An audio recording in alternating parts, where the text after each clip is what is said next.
Hey, it's Tim, Pickup Truck Plus SUV Talk. We have some breaking news for you this morning. Ford is recalling 91,000 trucks and SUVs, F-150. I'm talking Ford Bronco, talking Ford Explorer for catastrophic engine failure. Yeah, it's pretty interesting stuff. And like the Tundra recall a couple months ago, we have a chronology report talking about how they found the problem, which is really interesting stuff. So let's go ahead and throw this on the screen. It's over at pickuptrucktalk.com. I just hit the publish button. If you haven't seen everything on the website, literally just hit the publish button. So we have Ford truck and SUVs recalled. I'm going to go through the details. Ford is issued recall of 90,736. Boy, I peaked this morning, about 91,000. Trucks and SUVs due to potential issue with engine intake valves that may crack and lead to engine failure. So engine intake valves that are cracking, engine failure. He reported this in NHTSA. The company states that a fractured intake valve can result in loss of power. Duh. And in most cases, a full engine replacement is required. A full engine replacement. We'll get to the cost here in a little bit. I can throw some numbers at you. We'll never know the true cost of the recall, but we do know what the retail cost is going to be on some of these engines. So Ford reports have known they have no known injuries or accidents related to this issue. Vehicles in the recall are 2021 to 2022 model year for Bronco, Edge, Explorer, F-150, Lincoln Aviator, Lincoln Nautilus. So we have several of the top selling SUVs and trucks that are going to be recalled. And so they're going to look at the engines and conduct an engine cycle test, replace engines if necessary at no cost to the vehicle owner. So if they take you to the dealership, they run an engine cycle test, they see like probably no metal in the oil or no metal in the engine, which I'm assuming what they're going to see, then you'll get a new engine at no cost to you, besides waiting around for it, getting the recall done and the time that takes you to do that. So we have some chronology report from Ford. They put this in the NHTSA documents. They said on January 25th, 2022, they started opening an investigation in a 2021 model year Lincoln Aviator and Nautilus vehicles equipped with 2.7 liter and 3.0 liter Nano, which is the name of their engines that they use, EcoBoost gasoline engines. After an international investigation, discovered 22 vehicles of engine failure at 3 months or less of service. So they see 22 internationally, like, hey, what's going on here? They reviewed the failed engines, revealed that this engine intake valves fractured and fell into the combustion chamber of the engine, causing catastrophic engine damage, leading to loss of motor power. So basically, the engine intake valves fractured, fell into the combustion chamber of the engine, and just killed the engine, right? So you lost power because the engine died. Based on analysis of returned fractured valves from the failed engines, Ford identified that the potential root cause of these failures was engine intake valve failure due to the valves that exceeded the designed specification for hardness. They were brittle and they were more likely to fracture. So the intake valves, the way that they were machined, were were exceeded the hardness and were brittle and they caused fracture. Basically, what he just said, I said. Ford determined that this was due to suppliers' grinding processes and the sensitivity of the intake valve material to the grinding processes that were not within the control specifications. So basically, the supplier screwed up, which is usually that's what automakers do. They tend to point fingers at suppliers. The intake valve material was changed for vehicles produced after October 3rd, 2021. So that's very important here. So you have 2021 and 2022 models that are affected, and they made a change on after October 31st, 2021 to the supplier.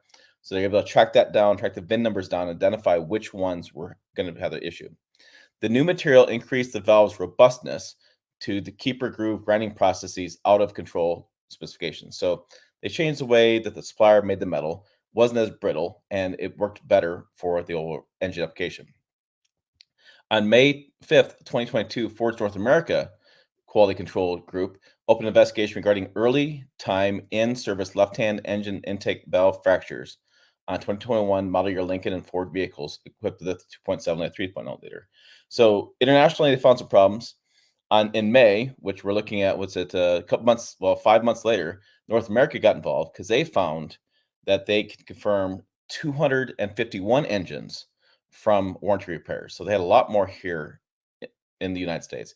It's interesting that internationally was January and North America was May. So it seems like they would talk to each other. I don't know.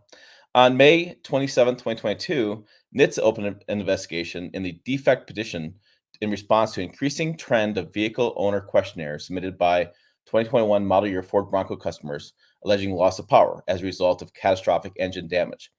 On July 22nd, 2022, NHTSA opened also a preliminary evaluation to continue their investigation into these model year after customer allegations of loss of power.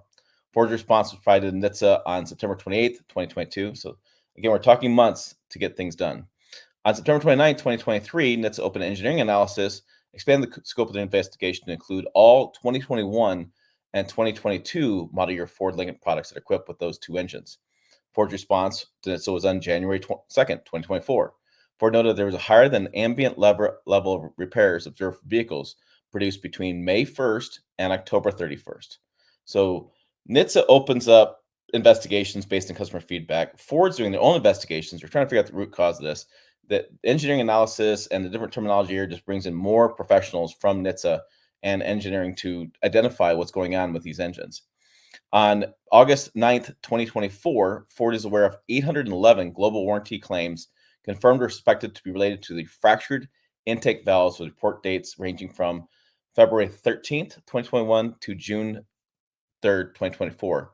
Ford is also aware of 267 field reports with report dates of October 6, 2020 to October 18, 2023. They were also aware of 223 customer reports with report dates March 23rd through August 29th. On August 16th, 2024, the Ford's Field Review Committee moved forward with a concern and approved a field action, which is the recall. So this is where people get confused and get frustrated with automakers, and I get it.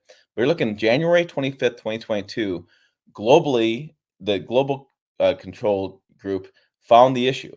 It took them till August 16th of 2024 to issue recall. So you're looking at a year and a half, and also NHTSA getting involved, going back and forth on these issues with a 2-liter and 3-liter engines that are in the Ford Bronco. I'm hearing Ford Broncos has some problems with those engines. I've heard that from people like my friend Dave at All Train Nation, and now we're seeing it come out into a full recall. So that's a recall happening. There is information. I have a link here above to the NHTSA recall. So if you're on the website, I'll put a link down below as well. I'll pin it to the top of the comments. You can go there. I put the ID number 2 for the recall. So if you're one of the affected vehicles, just keep some things in mind. The model years that are affected, when your vehicle was produced, and what happened here as far as when they found these issues and when they observed vehicles produced between May 1st and October 31st, 2021. That's when they found the issues. So what people always like to talk about, what's it going to cost Ford? Quite a bit of money, right? So with the Toyota Tundra recall last month or 2 months ago, I speculated on some costs and people got all frustrated about it. So I'm not going to throw numbers out there, but I can tell you that the Toyota Tundra engine from a retail level at dealerships, when dealerships share their costs to consumers, we have screenshots of this, they have been all well over $30,000 per retail cost.